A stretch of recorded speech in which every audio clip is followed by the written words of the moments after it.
ఈ ఉదయకాలపు వేళ వాక్యాన్ని వింటున్న మీకంతా నా హృదయపూర్వకమైన వందనాలు, దేవునికి స్తోత్రాలు. హల్లెలూయా.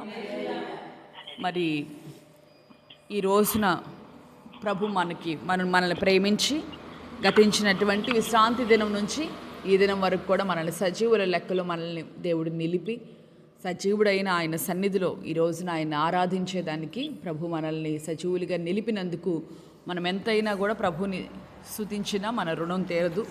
మరి ఉదయకాలపు వేళ ప్రత్యేకంగా ఈ విశ్రాంతి దినాన మనం గమనించాల్సింది ప్రత్యేకంగా మరి బైబిల్ గ్రంథంలో యెషయా ప్రవచన గ్రంథం మరి 64వ అధ్యాయం, యెషయా గ్రంథం 64వ అధ్యాయం 8వ వాక్యాన్ని మనం గమనిస్తే, యెహోవా నీవే మాకు తండ్రివి, మేము జిగటమన్ను, నీవు మాకు కుమ్మరివాడువు, మేమందరము నీ చేతి పని అయి ఉన్నాము. హల్లెలూయా. ఈ మాటను మనం చూస్తే మనము ఎవరిమి అనంటే మనమంతా కూడా దేవుని యొక్క చేతి పని అయి మనం ఉన్నాము. హల్లెలూయా. మరి ఈ విషయాన్ని మనం గుర్తెరిగి మరి ఉదయకాలపు వేళ మనం ఆయన యొక్క చేతి పని అయి ఉన్నాము.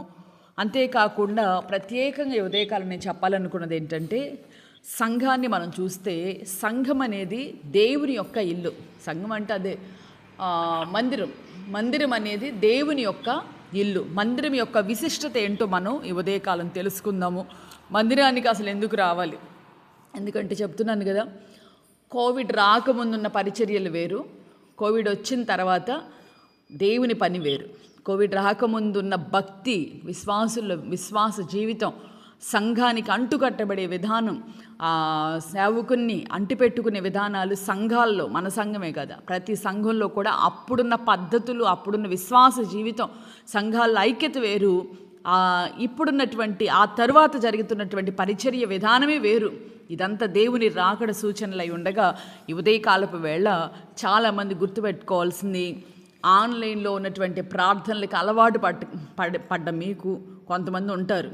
కొంతమంది సంఘానికి వెళుతున్నారు, కానీ మొత్తానికి మందిరం యొక్క విలువేంటో ఈ ఉదయకాలాన మనం తెలుసుకుందాం. హల్లెలూయా. మందిరము అనేది దేవుని యొక్క ఇల్లు. ఎవరు పెట్టారు అసలు ఈ పేరు?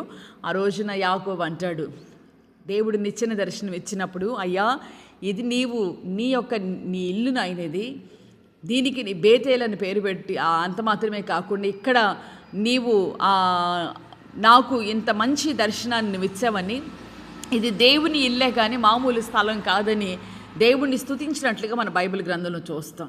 కనుక మొట్టమొదటిగా ఆ మాటని యాకోబు అంటాడు. అలాగే మనం చూసినట్లయితే ఈ రోజున మనం ఆయన చేతి పని అయి ఉండగా మనలో చాలామంది రోజున కొన్నిటిని నిర్లక్ష్యం చేస్తూ ఉన్నాం మన వ్యక్తిగత జీవితంలో. ప్రాముఖ్యంగా దేనినైనా కొంచెం నువ్వు అటు ఇటుగా ఉండొచ్చాము, కానీ కొన్ని విషయాలు మనం నిర్లక్ష్యమే చేయకూడని అంశాలు కొన్ని ఉంటాయి. వాటిలో ప్రాముఖ్యమైనది దేవుని యొక్క మందిరములో, దేవుని సన్నిధిలో మనం ఆరాధించే ఆ ఆరాధన క్రమాన్ని ఎప్పుడూ కూడా మనం పోగొట్టుకోకూడదు. హల్లెలూయా. హల్లెలూయా. చాలామంది మేము ఆత్మీయంగా, ఈ మధ్యకాలం ఒక ఆవిడ అందంట, నేను మందిరానికి రావట్లేదు కానీ ఆత్మీయంగా చాలా దేవుడికి దగ్గరగా ఉంది. ఎట్లా నువ్వు దగ్గరగా ఉన్నావమ్మా? ఆత్మీయంగా దేవుడికి అంట దగ్గరగా ఉందంట.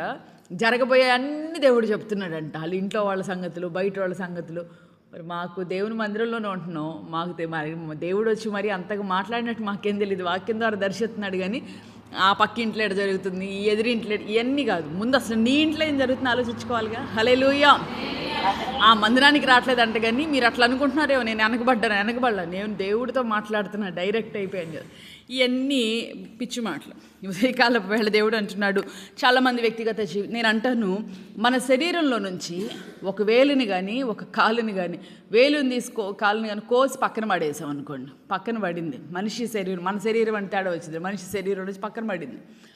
ఆ వేలు ఇదివరకు ఇట్లాగా ఆడగలిగిద్దండి, అలాగే ఆ కాలు ఇదివరకు ఇట్లాగా నడిచిద్దా? నడవదు కదా. ఒక మాట మనం గమనిస్తే పక్కన పడింది, దానికి రక్తం అందిద్దా? దానికి పోషణ అందిద్దా? మరి అప్పుడేమైపోద్ది? తర్వాత అది చూస్తూ ఉండగానే ఇవన్నీ అందకుండా ఏమైపోద్ది? కుళ్ళి పురుగులు బట్టి నశించిపోతుంది. అలాగే నేను దేవుని మందిరానికి దూరంగా ఉండి నేను ఆత్మీయంగా వర్ధిల్లుతాను అని అనేది భ్రమ. కనుక ఉదయకాలపు వేళ దేవుని సన్నిధానంలో ఈ విశ్రాంతి దినాన ప్రభు మనల్ని దర్శిస్తూ మనతో పలుకుతున్న మాట, నీ జీవితంలో నీవు నీ ఆత్మీయతని నిర్లక్ష్యం చేస్తూ ఉన్నావు. దేవుని సన్నిధికి వెళ్లకుండా దేవుని యొక్క సహవాసంలో, అదిగా సంఘ సహవాసంలో మందిరానికి వెళ్ళి దేవుణ్ణి ఆరాధించకుండా నేనేదో ఆత్మీయంగా వర్ధిల్లుతూ ఉన్నానని అనుకోవడం అనేది ఒక భ్రమ. అందుకే ఆ ఉపమానాన్ని తలుచుకో. మరి శరీరానికి వేరయ్యి దేవి అది వర్ధిల్లుతుంది. అలాగే దేవుని యొక్క నీ ఆత్మీయతని నువ్వు నిర్లక్ష్యం చేయకూడదు. ముందుగా దేన్ని నిర్లక్ష్యం చేయకూడదు? నువ్వు ఆత్మీయంగా, ఎందుకంటే బైబిల్ గ్రంథం సెలవిస్తుంది కదా, ఎందుకు ఇవన్నీ ప్రయాసపడాలంటే అంటాడు కదా యోహాను భక్తుడు, ప్రియుడా నీవు ఆత్మలో వర్ధిల్లితే నువ్వన్ని విషయాల్లో వర్ధిల్లుతావు. ముందు నువ్వు ఆత్మీయంగా వర్ధిల్లు, నువ్వన్ని విషయాలు. ఇంకోటి చెప్తాను, మనం ఆత్మీయంగా బలంగా ఉన్నప్పుడు శత్రువుని బలంగా ఎదుర్కొంటాం. మనం ఎంతటి బలమైన శోధన రావచ్చేమో కానీ బలంగా మనం ఎదుర్కోక ధైర్యం మన దగ్గర ఉంటుంది. హల్లెలూయా. ఆత్మ బలం ఎప్పుడైతే ఆత్మీయతలో మనం వర్ధిల్లుతామో అన్ని విషయాల్లో మనం వర్ధిల్లుతాం. కనుకనే నీ ఆత్మీయతని నువ్వు దేని నిర్లక్ష్యం చేసినా ఆత్మీయతను నువ్వు నిర్లక్ష్యం చేయొద్దు. హల్లెలూయా. మరి మందిరం అనేది దేవుని యొక్క ఇల్లు, మనం ఆయన చేతి పని అయి ఉన్నాము. కనుక ఈ ఉదయకాలపు వేళ ప్రాముఖ్యంగా మనం గమనించాల్సింది ఏంటంటే, ఆ మందిరానికి వెళ్ళడంలో ఎందుకు వెళ్ళాలి, వెళ్ళడం వల్ల మనకు కలిగే లాభం ఏంటని చూస్తే, అదిగో దేవుడు అంటాడు కదా, ఈ బండ మీదే నేను నా సంఘాన్ని కడతాను. అంతేకాకుండా సంఘాన్ని గురించి దేవుడు అంటాడు, సంఘం ఎదుట పాతాళలోక ద్వారాలు కూడా నిలబడనేరవని. దేవుడు సంఘానికి అట్టి అధికారాన్ని అనుగ్రహించి ఉండగా, అంటే పాతాళం దేనికి భయపడి వణికిద్దంటే సంఘాన్ని చూసినప్పుడు వణికిపోతుంది. ఈ రోజున నువ్వు సంఘంలో నుంచి నువ్వు వెడలిపోయావు కనుక నీవు పాతాళం ఎదుట నిలబడినప్పుడు గడగడ గడగడ నీకు అనకాల్సిన పాతాళం కాదు. ఇప్పుడు పాతాళం చూసి నువ్వు వణికే పరిస్థితులు కలగడానికి గల కారణం పాతాళపు అనుభవాలు. ఎప్పుడో పాతాళానికి వెళ్ళటం కాదు. ఈ రోజున శ్రమలు వచ్చినప్పుడు నువ్వు వణికిపోవడానికి గల కారణం నీవు సంఘానికి వేరైపోయావు. నీ ఆత్మీయతలో నువ్వు నిర్లక్ష్యాన్ని కనపరుస్తూ ఉన్నావు కనుక ఈ ఉదయకాలపు వేళ మనం గమనించాలి. ఈ రోజున ఈ వాక్యాన్ని వింటున్న నీ వ్యక్తిగత జీవితంలో నీవు ఎవరివైనా కావచ్చు, ఎంతకాలమైంది నీవు సంఘాన్ని విడిచిపెట్టి, ఎంతకాలమైంది నీవు సంఘ జీవితాన్ని విడిచిపెట్టి ప్రాముఖ్యంగా మందిరానికి వెళ్ళి ఆరాధించడానికి వెళ్ళి నువ్వు ఎంతకాలమైంది? ఉదయకాలపు వేళ నేను అంటాను, అసలు మందిరము అంటే ఏందండి? మందిరం అంటే ఏంది? మందే ఉందండి, నిస్సి మందిరం అని అన్నారు. అది ఒక పాస్టర్ గారికి సంబంధించిందా? అది ఒక రిఫరెన్స్ అంతే. జస్ట్ అక్కడ ఆ పలానా మందిరం పలానా సేవకులు చేస్తున్నారు, అక్కడ పరిచర్య అనేది జస్ట్ రిఫరెన్స్ మాత్రమే, అంతవరకే. కానీ ఎందుకు దేవుడు దీన్ని ఏర్పాటు చేశాడంటే మనుషుల కొరకు కాదు. ఇదంతా దేవుని యొక్క ఇల్లై ఉండగా, ఈ ఇంటిలో మనమంతా దేవుని పని అయి ఉండగా, ఆయన బిడలమై ఉండగా మనమంతా కలిసి ఆరాధించాలి. అయితే సేవకుడికి ఇచ్చిన భారం ఏంటంటే నమ్మి దేవుడు ఇచ్చాడు దీన్ని. నమ్మకస్తులం కాకపోయినా నమ్మి దేవుడు ఇచ్చాడు. దీనిని మేమేం చేయాలంటే భయముతో వణుకుతో కాపాడుకొని దీన్ని మరింతగా అభివృద్ధి పరచాల్సినటువంటి బాధ్యత దైవజనులుగా మా మీద ఉంది. కనుక ఈ ఉదయకాలపు వేళ మనమంతా కూడా ఎందుకు మందిరానికి వెళ్ళాలి? కొంతమంది అనుకుంటున్నారు, పలానా వాళ్ళు సేవకులు మందిరానికి రమ్మంటున్నారంటే వాళ్ళ క్షేమం కోసం కాదు. ఎందుకంటే దేవుడు సంఘానికి ఇచ్చిన గొప్ప అధికారం ఏంటంటే నీ ఎదుట పాతాళము కూడా వణికిపోవడం అనేది సంఘానికి ఇచ్చిన గొప్ప అధికారం. హల్లెలూయా. కనుక నీ ఆత్మీయతను నువ్వు నిర్లక్ష్యం చేసుకోవద్దు. వాక్యానుసారంగా నువ్వు బలపరచబడాలి. హల్లెలూయా. రెండవది అదిగో సంఘ సహవాసం. ఎందుకు మందిరానికి వెళ్ళాలి? ఇంట్లో ఉంటే మనకు అన్ని ఫోన్లో అన్ని ఆప్షన్లు ఉన్నాయి కదా అనంటే, సంఘానికి నువ్వు వెళ్ళినప్పుడు, మందిరానికి నువ్వు వెళ్ళినప్పుడు సంఘంతో నువ్వు కలుస్తావు. సంఘంలో నువ్వు సహవాసం కలిగి ఉంటావు. ఆ సహవాసంలో ఉన్నటువంటి ఆంతర్యం ఏంటంటే, చూడండి, ప్రాముఖ్యంగా దేవుడి వాక్యం ఉంది కదా, నీ మందిర ఆవరణంలో ఒక దినము గడుపుట 1000 దినముల కంటే శ్రేష్టం. అంటే ఒక ఆదివారం మనం వెళ్ళినప్పుడు దేవుడు జీతం ఎంత ఇస్తాడంటే 1000 దినాల జీతం ఇస్తాడంట. కాబట్టి ఒక్క ఆదివారానికి అంత జీతం ఇస్తే మరి దేవుని యొక్క మందిరానికి వెళ్ళినప్పుడు మనం ఏం చేయాలి? ప్రాముఖ్యంగా మనం ఏదో ప్రేక్షకుల్లాగా ఆడియన్స్ లాగా ఉండకూడదు. మందిరానికి వెళ్ళిన మనం ఏం చేయాలంటే ఒక యాక్టివ్ పార్ట్ నువ్వు తీసుకోవాలి. అంటే చాలా నువ్వు దేవుని సన్నిధిలో ఒక దేవుని సంఘంలో కుటుంబస్తుడిగా నువ్వు వ్యవహరించాలి. సంఘానికి వెళ్ళామా, రమ్మన్నారు కాబట్టి వెళ్ళామని కాదు. కొంతమంది అలిగిన బ్యాచ్ కొంతమంది ఉంటారు, లేకపోతే సంఘానికి కొంచెం మొహమాటంగా వచ్చేవాళ్ళు కొంతమంది ఉంటారు. ప్రాముఖ్యంగా మొహమాటంగా వచ్చినప్పుడు ఏం చేస్తారంటే ముభావంగా ఏదో ఎవరి కోసమో పోయినట్టుగా కూర్చొని బలవంతంగా మొల మీద కూర్చున్నట్టు, అదే ఇంకాయలు పల్లెరిగాయల మీద కూర్చొని పాపం మహా బాధపడిపోయి పైగా చెప్తున్నా కదండి, ఇవన్నీ జరిగిన సంభవాలే. మేము అంత దూరం నుంచి ప్రయాసపడి మేము వస్తే కొంతమంది సేవకులు పలకరించలేని ఒక బాధ. సేవకులతో నీకేం పని, వాళ్ళకి ఏం పనులు ఉంటే నువ్వు మాట్లాడాల్సిన దేవునితో మాట్లాడు. ఆయన నీతో వాక్యం ద్వారా మాట్లాడాడు కదా చక్కగా. అయితే నేనంటాను, అసలు నువ్వు కుటుంబస్తుడివేనా? సంఘం అనేది ఒక కుటుంబం కదా. కుటుంబస్తుడు ఎలా ఉంటాడండి? ఒక భోజన కార్యక్రమం జరుగుతుంది కుటుంబంలో, కార్యక్రమం వివాహ కార్యక్రమం ఇది జరుగుతుంది. ఇంట్లో వాడైతే ఏం చేస్తాడు? ఏమండి బాగున్నారా అని బలకరిస్తాడు. వేరే వాళ్ళని వీళ్ళని బాగున్నారండి అని మీరు భోజనం చేశారా అని అడుగుతారు. అవునా? ఎవరు? కుటుంబస్తుడైతే వాళ్ళు ఏమంటారు? బాగున్నారండి, చాలా కాలం అయిందండి, అది అని మాట్లాడిన తర్వాత మీరు భోజనం చేశారంటే అరే నేను ఇప్పుడు ఎలా చేస్తారండి తర్వాత ఎవరైతేనో కుటుంబస్తుడు. అదే బయటోడు ఏం చేస్తాడు? ఒక మూలను కూర్చొని కాసేపు వచ్చాను కదా అని ప్రజెంట్ వేయించుకొని గబా వెళ్ళిపోయి మొత్తం భోజనం చేసి అడ్రస్ లేకుండా వెళ్ళిపోయేవాడు బయటోడు. కనుక నీవు సంఘానికి నువ్వు ఎందుకు వెళ్ళాలంటే, మందిరానికి ఎందుకు వెళ్ళి నీవు ఎలా ఉండాలంటే ఒక కుటుంబస్తుడు వలె అక్కడ కార్యక్రమాలు నువ్వు పాలు పంపులు పొందాలి. హల్లెలూయా, హల్లెలూయా. కనుక ఈ రీతిగా మనం ఎప్పుడైతే ఉంటామో మరి మనం చేయవలసింది ఏంటంటే మన దేవుని ఇంటిలో ఆయన పని అయి ఉన్నామని. ఎందుకంటే చూడండి, సంఘానికి ఎందుకు వెళ్ళాలి అని అంటే ఉదయకాలం పాతాళ లోక ద్వారాల వారి ఎదుట నిలబడమంటే సాతాను రాజ్యం సంఘం ఎదుట వణికిపోతుంది. కనుక ఎప్పుడైతే నువ్వు సంఘంతో నువ్వు అంటు కట్టబడతావో నీకు జరిగేది ఏంటంటే, చూడండి, సంఘానికి ఎందుకు వెళ్ళాలి అని అంటే కోడి తన రెక్కల క్రింద పిల్లల్ని దాచినప్పుడు, ఆ కోడి పిల్లల్ని దాచినప్పుడు ఏం జరుగుతుంది? గద్ద వచ్చినప్పుడు మరి దాని మాట విని లోపలి వెళ్ళినటువంటి పిల్లలు ఎప్పుడైతే లోపలికి వెళతాయో, శత్రువుకి కనబడేది కోడి మాత్రమే, గ్రద్దకి కనబడేది తల్లి కోడి మాత్రమే, లోపల ఉన్న పిల్ల కాదు.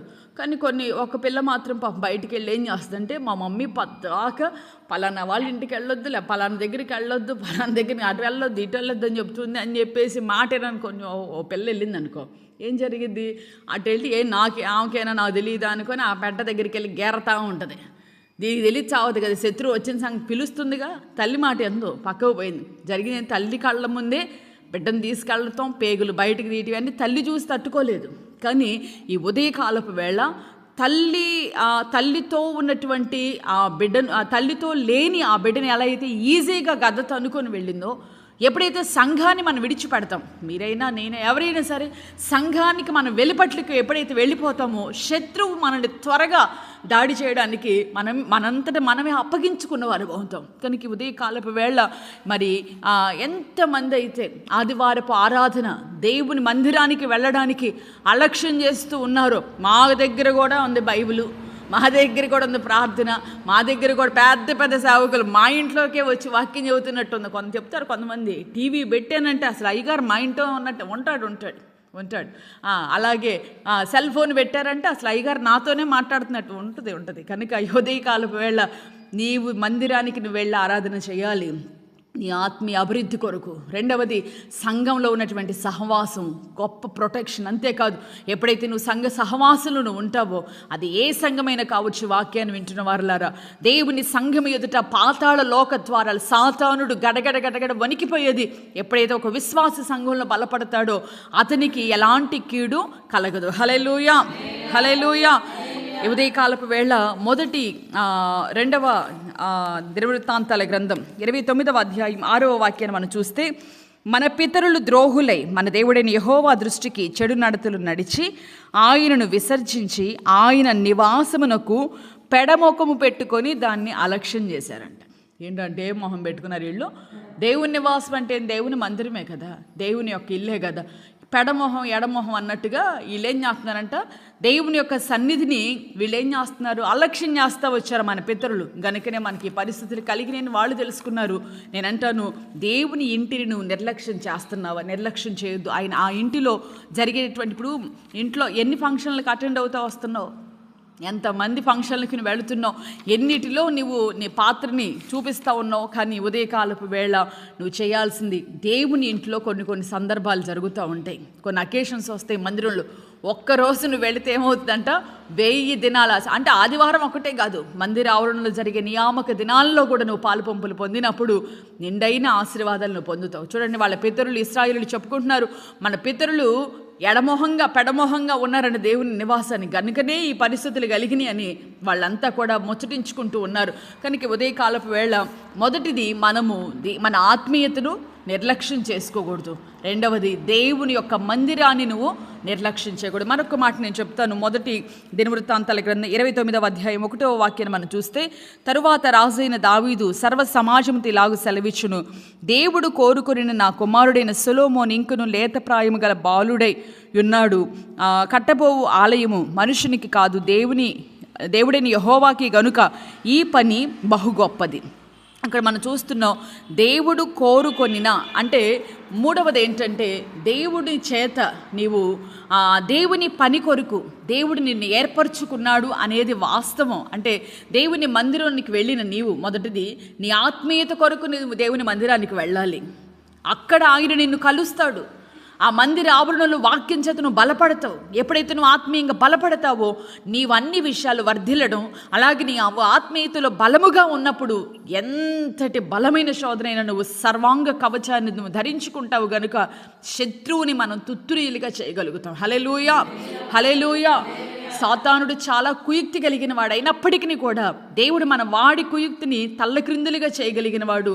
కనుక ఆ సంఘానికి వెళ్ళిన తరువాత ఆ సంఘంలో నువ్వు వెళ్ళాలి కాబట్టి వెళ్ళానని కాదు, ఒక ఆడియన్స్ అని ప్రేక్షకుల్లాగా ఊరకు చూస్తాం కదా, ఏం జరిగినా నువ్వు అక్కడ కుటుంబస్తుడిలాగా నువ్వు సంఘం సహవాసంలో నువ్వు ఐక్యపడి లోతుగా నువ్వు వేరు తన్నాలి. హల్లెలూయా. అలాగురని మూడవది మనం చూస్తే, మందిరానికి వెళ్ళామన్నట్లు కాదు, మందిరంలో నువ్వు పరిచర్య ఎప్పుడైతే నువ్వు చేస్తావో దైవ దీవెనలు పొందుతావు. ఎందుకంటే ఎవరు చేస్తారు, మందిరానికి వస్తారండి. ఎంతోమంది జీవితంలో కొంతమంది అనుకుంటారు మందిరంలో పని చేయాలని, పరిచర్య చేయాలని, కానీ అందరికీ దక్కదు ఆ కృప, కొందరికీ దక్కుతుంది. దేవుడు అంటున్నాడు, అంతమంది ఇశ్రాయేలులో ఉన్న దేవుడు కోరుకునే వ్యక్తి అక్కడ ఉన్నాడంట. హల్లెలూయా. ఇది మందిరపు పరిచర్యను గురించి దేవుడు చెప్తున్నాడు. అదిగా మందిరపు పని, కొన్ని పనులు ఉంటాయి మందిరంలో, ఎన్నో పనులు ఉంటాయి. నేనే ప్రత్యేకమైన పనే చేయాలి, అందరిలో కళల్లో పడే పని చేయాలని కాదు. ఎవరైతే చిన్నదాన్ని ఎన్నుకుంటాడో వాడిని గొప్పవాడిగా దేవుడు చూస్తూ ఉన్నాడు. కనుక ఈ రోజున చాలామంది మందిరంలో అది చేస్తాం, ఇది చేస్తాం, అది చేస్తామని ముందుకు వస్తారు, కానీ ఆ పరిచర్యలో ఏ నాడు కూడా ఒకళ్ళు నెడితే కాదు, నువ్వు చేసుకున్న తీర్మానంలో నువ్వు నిలిచి ఉండాలి. నమ్మకంగా ఆ పనిని నువ్వు చేయాలి. ఎవరు చూస్తున్న చోట పోయినా దేవుడు ఉదయకాలం అంటున్నాడు, నేను నిన్ను కోరుకున్నాను నా పనిని నువ్వు చేయడానికి, ఆ పనిని నువ్వు అలక్ష్యం చేయకూడదు. హల్లెలూయా, హల్లెలూయా. చాలామంది గుర్తింపు కలిగిన పని చేయాలని కోరుకుంటారు, కానీ దేవుడు అంటున్నాడు, ఆ రోజున అందరూ గుర్తింపు కొరకు ఎన్ని కానుకలు వేశారో తెలియదు, కానీ పేద విధవరాలు మాత్రం ఎవరో చూస్తున్నారని కాదు, తనకున్నది వేసిందా అనేది పక్కన పెడితే చిన్న కానుక అయినా ఆమె గుండెల్లో ఉన్నటువంటి దాన్ని, అది కానుక గురించి కాదు నేను ఉదయం చెప్తుంది. అంటే దేవుని దృష్టిలో ఏదంటే తన మనసార చేసేది ఏదైనా ఉందంటే దానిని దేవుడు గుర్తిస్తాడు. కనుక ఉదయకాలపు వేళ మూడవది, దేవుని సంఘానికి మీరు వెళుతున్నారా, సంఘంలో ఉన్నటువంటి పరిచర్య చేసిరండి. ఈ పరిచర్యను చేయకుండా నేను ఈ మాట చెప్పట్లేదు, మా సంఘంలో ఉన్న వాళ్ళందరికీ దాదాపుగా తెలుసు ఆ సాక్ష్యం ఏంటో. కనుక సంఘానికి వెళ్ళిన మనము ఏదో ప్రేక్షక పాత్ర పోషించి రావడం కాదు, మనం అక్కడ ఏం చేయాలంటే ఆయన సన్నిధులు ఏదో ఒక పనిని మనం చేసి వచ్చినప్పుడే అప్పుడు మనం దీవించబడతాం. హల్లెలూయా. కనుక మూడవది, పరిచర్యను మనం అలక్ష్యము చేయకూడదు. కనుక మోకరించి ప్రార్థన చేసుకుందాం. ఎందుకంటే దేవుడు అంటున్నాడు కదా, మనము ఆయన చేతి పని, ఆయన మనల్ని చేసుకున్నాడు, మనల్ని ప్రేమతో చేసుకున్నాడు. మనల్ని ఆయన నశింపచేయడానికి కాదు, మనల్ని దేవుడు ఏర్పాటు చేసుకుంది.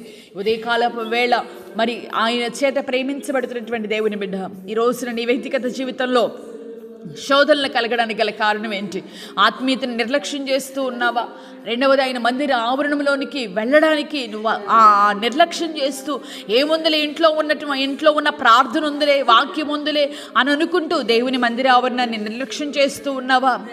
చాలా పొరపాటు. ఎందుకంటే మందిరములోనికి వెళ్లకుండా ఉన్నప్పుడు నీకు కాపుదల ఉండదు, సంఘ సహవాసం ఉండదు. నువ్వు బలహీనపడిన వేళ ఇదిగో ఎంతోమంది బలపరిచేవాళ్ళు, బలమైన ప్రార్థనలు అక్కడ ఉంటాయి, వాక్యం ఉంటుంది. అంతేకాకుండా అందరితో కలిసి నువ్వు ఉన్నప్పుడు నీ బాధల్లో వారు కూడా పాలు పంపులు పొందుతారు. కనుక ఉదయ కాలమున అలాగే దేవుని మందిరానికి వెళ్ళిన తరువాత అక్కడ ఏదో ఒక దేవుని పని చేసి నువ్వు ఇంటికి వెళ్ళాలి. మనమంతా దేవుని పని చేయాలి, మనమంతా దేవుని చేతి పని అయి ఉన్నాం, ఆయన బిడలమై ఉన్నాం. ఆయన మందిరములో మనము, ఆయన యొక్క ఇంటిలో మనం ఏదో ఒక పని, ఆయన్ని సంతోషపెట్టే పని మనం చేసినప్పుడు దేవుడు నిశ్చయంగా వారిని దేవుడు నిండారులుగా దీవిస్తాడు. పరిశుద్ధ ప్రేమాస్వరూపి నిత్యాశ్రయ దుర్గమ, ఈ ఉదయకాలపు వేళ మీరు మాతో మాట్లాడిన ప్రతి మాటను బట్టి మిమ్మల్ని స్తుతిస్తూ ఉన్నాము నాయన. నిజమే నా తండ్రి, నీ సన్నిధానాన్ని ప్రభావం యొక్క విలువ ఏంటో మాకు మీరు తెలియజేశారు. నీ మందిరం యొక్క విశిష్టత ఏంటో మీరు మాకు తెలియజేశారు. ఎందుకు నీ మాకు మందిరానికి మేము వెళ్ళాలో మీరు మాకు తెలియజేశారు అయ్యా. అయ్యా ఇదిగో మా ఇంటిలో ప్రార్థన ఉండొచ్చు నాయన, మా ఇంటిలో మేము చేసే ప్రార్థనలు వేరయ్యా, మా ఇంటిలో మేము కలిగి ఉన్నటువంటి స్థితిగతులు వేరు. కానీ నీ మందిరాన్ని, నీ యొక్క సన్నిధిని అయ్యా, నీ పని కొరకు నిర్ణయించబడినటువంటి నీ ఉండే ఆ నివాసానికి మేము ఎడమోకం పెట్టుకుని వెళ్ళడం కాదు. కానీ నాయన అక్కడికి మేము వెళ్ళుటకు మేము ఆసక్తిని కనపరచాలి. ఎందుకంటే మేము ఆత్మీయంగా వర్ధిల్లాలని. రెండవదిగా తండ్రి, నీ సన్నిధిలోనికి మేము ఎప్పుడైతే మిమ్మల్ని కలుసుకుంటామో నా తండ్రి, అక్కడ మా జీవితాల్లో క్షేమం ఉంటుందని, ఆ సంఘం ఎదుట పాతాళము వణికిపోతుందని మీరు సెలవిచ్చారయ్యా. కనుక అలాంటి సంఘపు అనుభవాల్లో మేము నాటబడాలి అయ్యా, సంఘంలో సహవాసం కలిగి ఉండాలి. అలాగుననే తండ్రి మీరు మాతో మాట్లాడారయ్యా. ఉదయ కాలమున నేను నిన్ను నా పరిచర్య కొరకు ఎన్నుకున్నానని తండ్రి మీరు మాట్లాడి ఉండగా, నీ పరిచర్యని ఇంకా ఎవరైనా అలక్ష్యం చేస్తూ ఉంటే నాయన, మందిరములో పరిచర్యను చేయుటకు నాయన పురికల్పబడాలి ప్రభా. ఎవరో చేస్తారులే అన్నట్లుగా కాదు కానీ నాయన, మేమంతా కూడా నీ మందిర ఆవరణంలో ప్రభా ఇది నాయన ప్రతి మా జీవిత కాలం అంతా కూడా నా తండ్రి ఈ వాక్యం వింటున్న బిడ్డల జీవితాలు ఎవరైతే తీర్మానం తీసుకుంటున్నారో వారిని ఆ తీర్మానంలో మీరు స్థిరపరచండి నాయన. నీ మందిర ఆవరణానికి వెళ్ళడమే కాదు, ఆ మందిర ఆవరణాల్లో తండ్రి అయ్యా ఏదో ఒక పరిచర్య చేసి నాయన నీ ద్వారా దీవించబడినట్లుగా సహాయం చేయండి తండ్రి. ఈ మాటలన్నీ మా జీవితాల్లో, మా వినికిడిలో మీరు దీవించమని వేడుకొనుచున్నాను. ఇది నాన్న పెళ్లి రోజులు కానీ పుట్టినరోజులు కానీ ఎవరికైనా ఉంటే వారిని మీరు దీవించండి నాయన. ఈ సంవత్సరం అత్యధికమైన క్షేమాన్ని వారికి కలుగు చేయండి అయ్యా. ఈ ప్రార్థనలో ఏకీభవించిన బిడ్డలందరూ కూడా ఈ దినాన నీ సన్నిధికి వెళ్ళి నీ సన్నిధిలో ఉన్న మేలులు అనుభవించినట్లుగా కృపచూపమని ప్రార్థిస్తూ యేసు నామములు అడిగి వేడుకొనుచున్నాను తండ్రి, ఆమేన్. దేవుడు నిశ్చయంగా ఈ దినమంతా కూడా మీకు తోడై ఉండి ఆయన మందిర ఆవరణంలో ఉన్నటువంటి గొప్ప మేలుల చేత నా దేవుడు మిమ్మల్ని తృప్తిపరచునుగాక. ఆమేన్.